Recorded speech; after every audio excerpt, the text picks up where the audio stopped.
बिस्मिल्लाहिर्रहमानिर्रहीम। अस्सलाम वालेकुम दोस्तों, सन 1 हिजरी में जब मस्जिद नबवी की तामीर हो रही थी तो उस वक्त हज़रत अम्मार रज़ियल्लाहु अन्हु 2 ईंटें उठा के ला रहे थे कि नबी अलैहिस्सलाम के वहाँ से गुजर हुआ और नबी अलैहिस्सलाम ने फरमाया कि अम्मार को एक बागी गुरु कत्ल करेगा जो कि जहन्नुम की तरफ बुलाने वाला होगा। इसके चंद साल के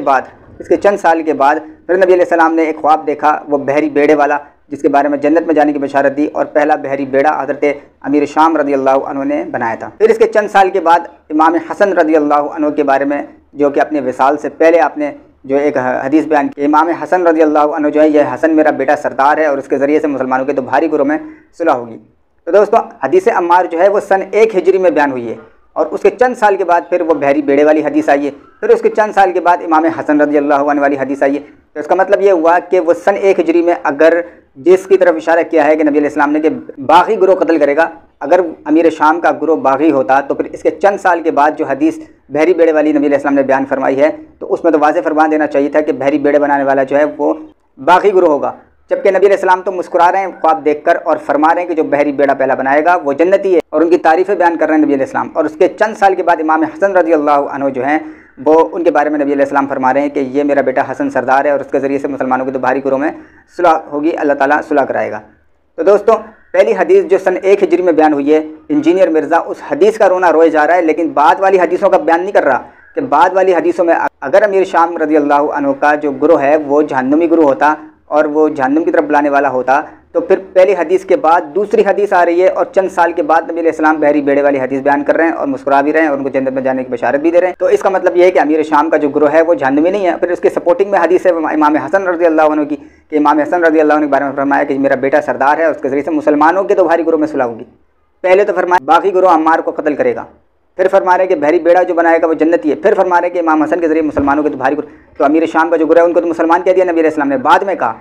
वो पहली हदीस है जो पहले सन हिजरी में 1 सन हिजरी में जो मस्जिद नबवी की तामीर हो रही थी, उस वक्त नबी अलैहिस्सलाम ने वो हदीस बयान की थी। और उसके चंद साल के बाद फिर दूसरी हदीस आती है बहरी बेड़े वाली, और उसके चंद साल के बाद इमाम हसन रज़ियल्लाहु अन्हु के बारे में हदीस आती है। तो इसका मतलब ये हुआ कि अमीर शाम का जो गुरोह है वो जहन्नुमी गुरोह में शामिल नहीं है, बागी गुरोह में शामिल नहीं है। जिस तरह से इंजीनियर मिर्ज़ा ने यूट्यूब के ऊपर जो है ना एक तूफ़ान मचाया हुआ है कि अम्मार को बागी गुरोह कत्ल करेगा और अमीर माविया जो है बस वो बागी हैं और वो जहन्नुमी है। और मज़े की बात यह है कि 1 हिजरी के अंदर जब ये मस्जिद नबवी की तामीर हो रही थी और हदीस अम्मार का जिक्र हुआ है, उस वक्त इमाम हसन की विलादत भी नहीं हुई थी।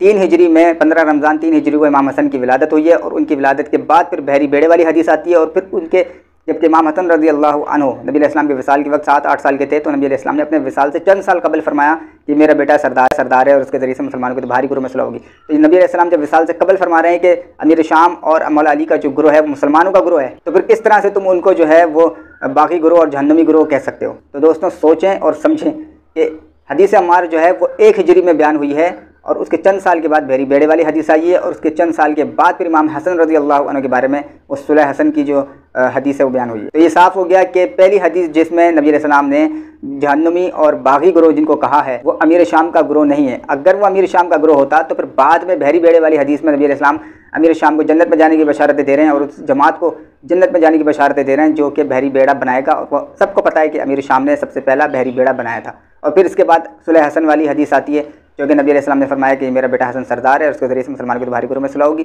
तो उसका मतलब ये कि अमीर शाम और मौला अली का जो गुरोह है मुसलमान गुरोह है। बात को असल समझने की ज़रूरत है। और इंजीनियर मिर्ज़ा की आदत है कि वो बोंगियाँ मारने की आदत है और एक ही चीज़ पर अटक गया है कि सन 1 हिजरी में जो हदीस बयान हुई है मस्जिद नबवी की तामीर के मौके पर, हदीस अम्मार, उसी के ऊपर उसने रट्टा लगाया हुआ है और आगे की हदीसें बयान ही नहीं कर रहा है। आगे की हदीसें जो हैं उसमें क्या इशारे मिल रहे हैं वो उनके ऊपर पर्दे डाल रहा है। बस हदीस अम्मार का जिक्र करके अमीर शाम को, अमीर माविया रज़ियल्लाहु अन्हु को जहन्नुमी और बागी गुरोह में शामिल किए जा रहे हैं। तो इंजीनियर मिर्ज़ा के फॉलोवर भी ज़रा आगे खोलें और दिमाग खोल के ज़रा फैसला करें, नहीं तो इंजीनियर मिर्ज़ा खुद तो जाएगा जहन्नुम में और आपको भी साथ साथ जहन्नुम में ले जाएगा।